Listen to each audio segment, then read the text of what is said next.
bpmNEXT is about showing, not telling. The format is 5-minute PowerPoint setup, then 15 minutes of demo. Some presenters abused that, way too much PowerPoint. So this year we're going to try something new, Ignite.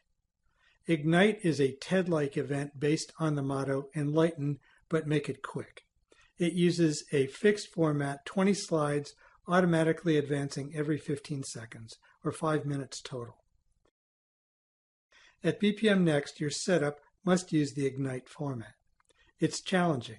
Ignite forces you to leave out a lot of stuff and focus on the bare minimum. What problem are you trying to solve? Why is that important? And how does it work? Remember, this PowerPoint is not what bpmNEXT attendees care about. Its purpose is just to set the stage for your demo. So don't dwell on your company's story. It's not what the audience came for. This video, which itself uses the Ignite format, shows you how to prepare your Ignite presentation.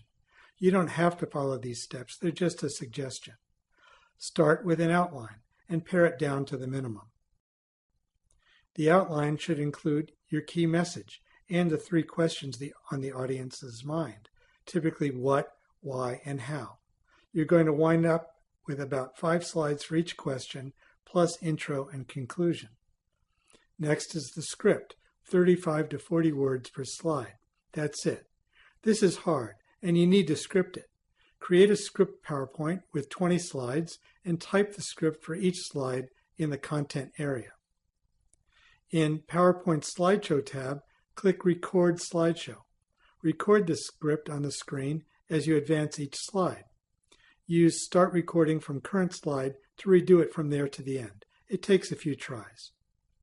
Afterward, Slide Sorter View shows you the timings for each slide. Some will be too long or too short, so go back, edit the script, and re-record it. Your language will become more direct and to the point. Once that is done, create a second 20-slide PowerPoint, your actual presentation, and select the visuals. They should have no builds or animation, and bullets are not recommended.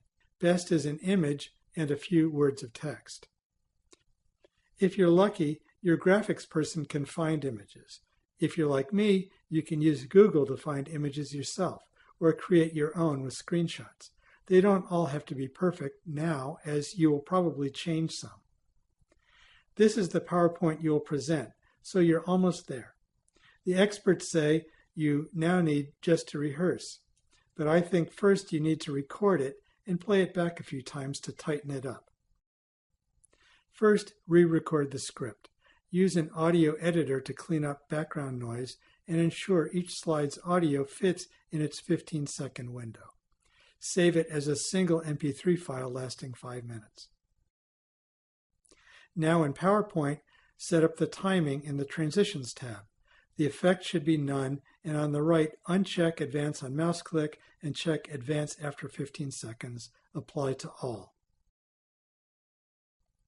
You need software to record the screen, like Camtasia or Articulate Replay. In PowerPoint, on the Slideshow tab, click Start Slideshow from Beginning. This plays the PowerPoint 15 seconds per slide while you record it.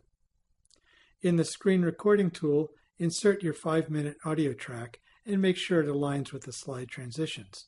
Then produce your video and save it as an MP4 file. Now play it back a couple times. You'll probably find parts that need improvement. The script or a visual isn't right, or there's a long silence, so go back and edit it, and re-record the audio and video tracks, and iterate until you're satisfied. Finally, copy your final script to the notes section of your PowerPoint. Now you're ready to rehearse. At bpmNEXT, you will be able to read your script from your laptop, but we will advance the presentation that attendees see. It takes time to make your setup presentation fit in Ignite's 5-minute window. If you leave it to the last minute, it's not going to work. You don't need to follow the steps I just laid out, but they should give you a flavor of the challenges. Ignite forces you to simplify, cut out the fluff, and focus narrowly on the important stuff.